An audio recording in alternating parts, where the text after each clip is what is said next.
We begin by praising Allah subhanahu wa ta'ala and bearing witness that none has the right to be worshipped or unconditionally obeyed except for Him. And we bear witness that Muhammad sallallahu alaihi wasallam is His final messenger. We ask Allah to send His peace and blessings upon Him, the prophets and messengers that came before Him, His family and companions that served alongside Him, and those that follow in His blessed path until the day of judgment. And we ask Allah to make us amongst them. Allahu Ma'i. Dear brothers and sisters, Inna Allah kana alaykum raqiba. Verily, Allah is ever observing of you. It's something that we say every single Friday. Inna Allah kana alaykum raqiba. Verily, Allah is ever observing of you. And if I was to ask each and every single person in here, what does the permanent sight of Allah subhanahu wa ta'ala upon you do for you? Does it cause you a sense of apprehension? Does it give you a greater sense of motivation? When someone says in a sentence, Allah is always watching, does it cause you to leave off sin? Does it cause you to want to do more good? Or does it do both? And subhanAllah, there is a hadith that I want to start with, inshaAllah ta'ala, today, because the beauty of the advice of the Prophet ﷺ is that he could say in one sentence what we try to say in 30 minutes.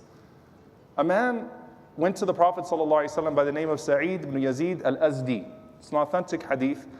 And he said, I said to the Prophet ﷺ, Awslini, give me some advice. And we know that when a companion would go to the Prophet ﷺ and say, give me advice, it would usually be a sentence or two that you could live by for the rest of your life.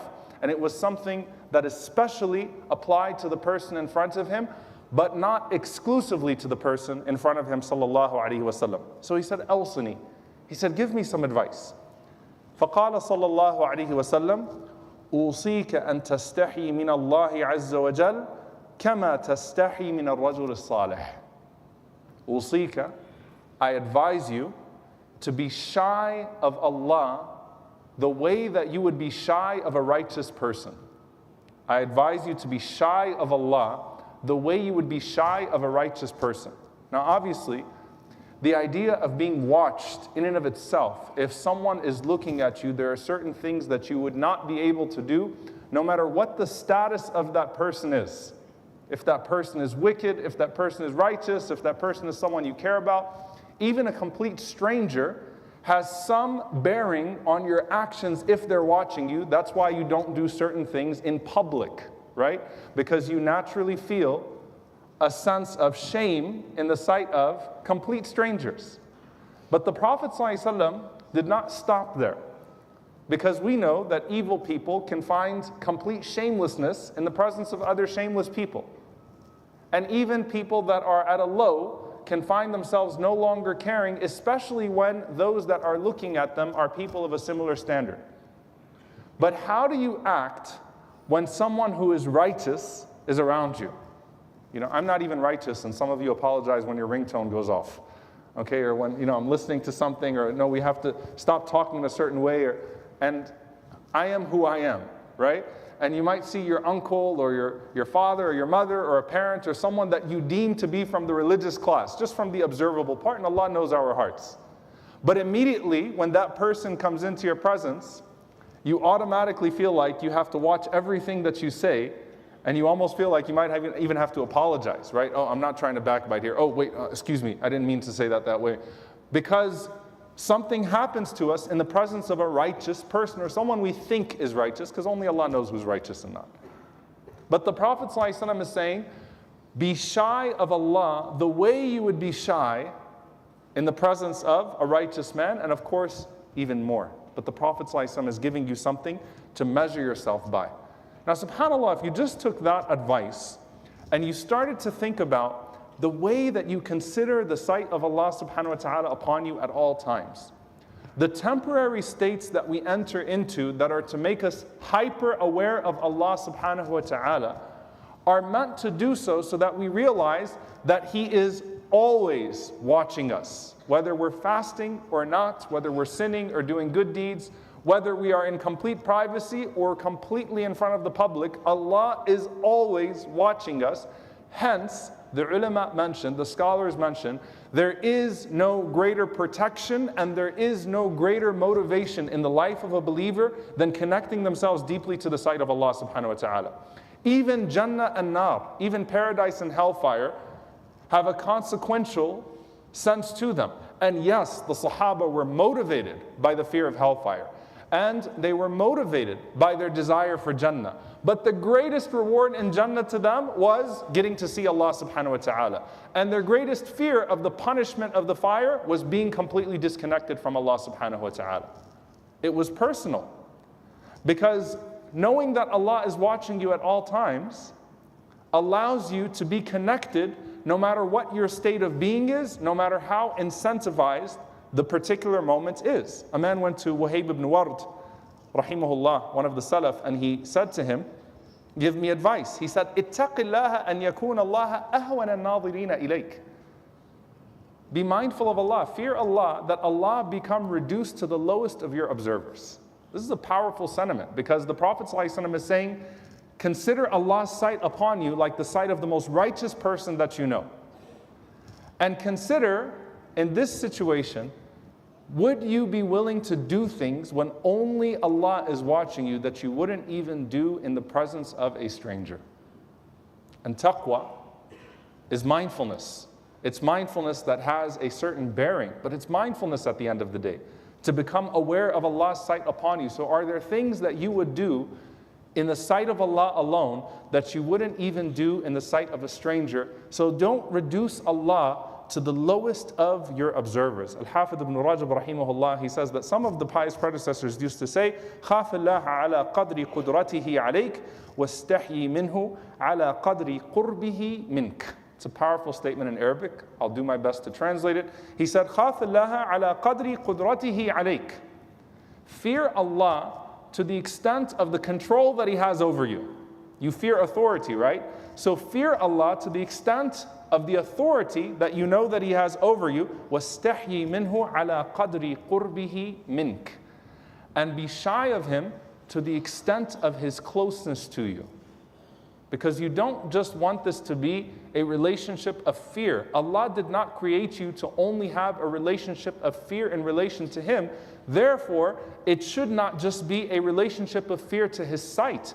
His sight has to be a protector for you, and it has to be a motivator for you. And that's why Imam Ahmad rahimahullah used to say, إِذَا مَا قَالَ لِي رَبِّي أَمَا اسْتَحْيَيْتَ تَعْصِينِي وَتُخْفِي الذَّنْبَ عَنْ خَلْقِي وَبِالْعِصْيَانِ تَأْتِينِي. He heard a poem that I'm afraid that my Lord will say to me, weren't you shy of disobeying me? You hide the sin from my creation, but you come proudly with it when you're in front of me.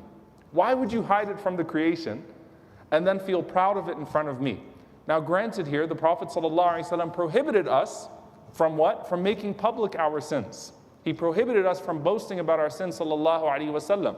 And we have that entire narration and set of ahadith where Allah calls a person on the Day of Judgment and He puts the sitr, He puts that curtain over you. And Allah subhanahu wa ta'ala forgives you for the secret sins you were struggling with.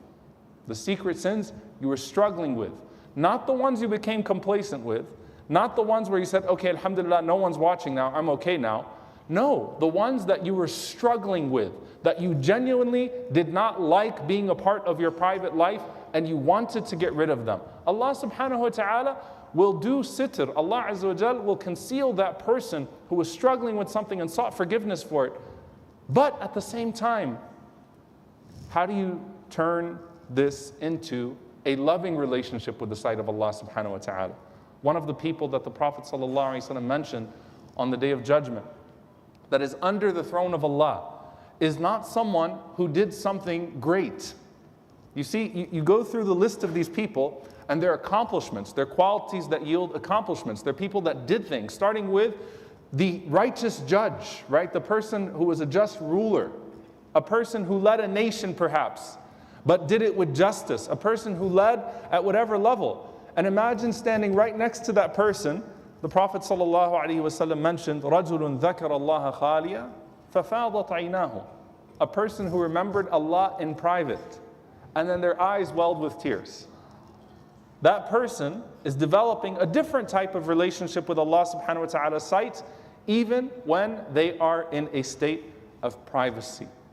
And when Allah subhanahu wa ta'ala says in the Quran, وَاذْكُرْ رَبَّكَ فِي نَفْسِكَ تَضَرُّعًا وَخِيفًا. Remember your Lord to yourself. تَضَرُّعًا وَخِيفًا. Broadly, you would say this is hope and fear, with a specific connotation here. But remember Allah even to yourself. Now I want you to think about how we struggle in salah to try to protect our thoughts from other than Allah subhanahu wa ta'ala. What if you weren't just striving against your thoughts to protect them from other than Allah subhanahu wa ta'ala when you were in salah? What if you were actively engaging Allah in your thinking and in your internal thoughts, even outside of your prayer? Where you're actually sitting with yourself, where you're taking a walk, and you're speaking to yourself, and you are actively aware that Allah is listening to what is in my head right now. Allah knows what is in my heart right now. And you start to actually engage that on the inside. How much easier would it be to develop ihsan in salah, a sense of excellence? I'm talking to Allah in prayer. Now I'm coming to a time that belongs only to Allah, which is prayer. All of my time belongs to Allah. But this salah now I'm standing before you, O Allah, in the most loving act of devotion, where I am engaging your sight upon me as if I can see you. Al-Hafidh ibn Rajab rahimahullah, he described that hadith where the Prophet ﷺ said the greatest reward of Jannah is the sight upon Allah subhanahu wa ta'ala. It is ziyada, it's the extra of Jannah. It's not an extra palace, it's not an extra river, it's not an extra tree. It's getting to see Allah more. That's the greatest reward for the believer, getting to look at Allah more often.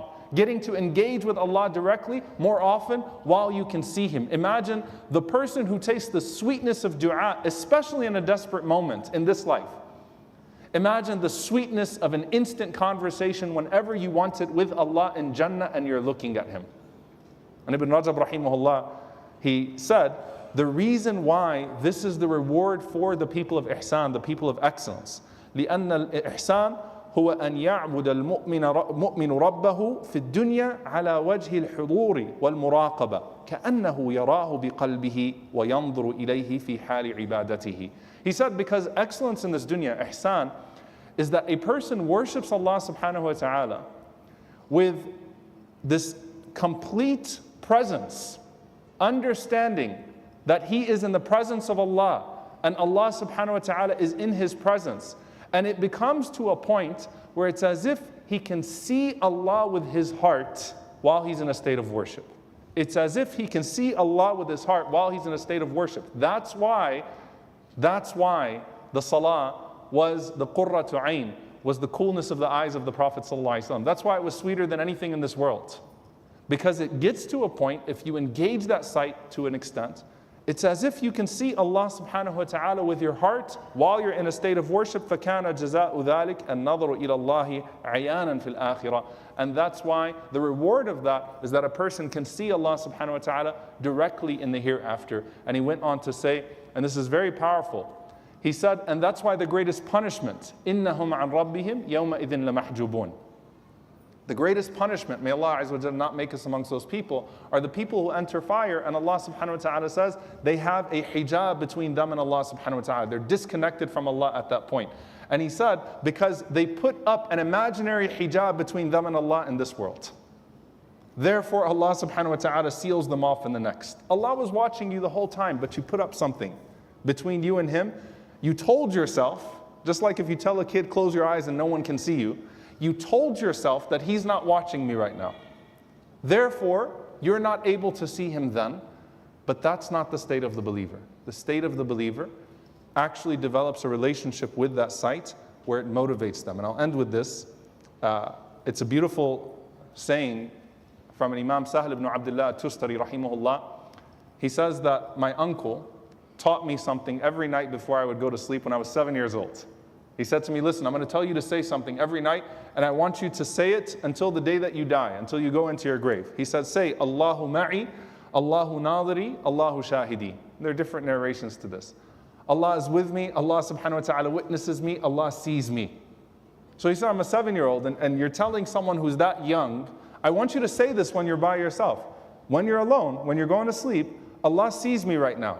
Allah is witnessing me. Allah is with me in His knowledge and in His sight. Allah subhanahu wa ta'ala is present. I have to be present. And He said, فَوَقَعَ فِي قَلْبِي حَلَاوَةً, until the sweetness of that actually came into my heart. So it wasn't a paranoia as much as it became a sweetness at that point, where it went from being a protection to a motivation. The believer starts at the level of trying to make it a protection and keeping it a protection, but hopes to get to a level where it becomes a motivation. May Allah subhanahu wa ta'ala let our secrets be good secrets. May Allah subhanahu wa ta'ala allow us to be amongst those that honor His sight in private and in public, while we are fasting and while we are not fasting, while we are alone or while we are around others, while we are at our highs or while we are in our lows. May Allah subhanahu wa ta'ala allow us to always be connected to His sight and to be observant of it. And may Allah subhanahu wa ta'ala forgive us for our shortcomings, the private ones and the public ones, the past ones, the present ones, the future ones. Allahumma ameen. أقول قولي هذا واستغفر الله لي ولكم ولسائر المسلمين فاستغفروه إنه هو الغفور الرحيم.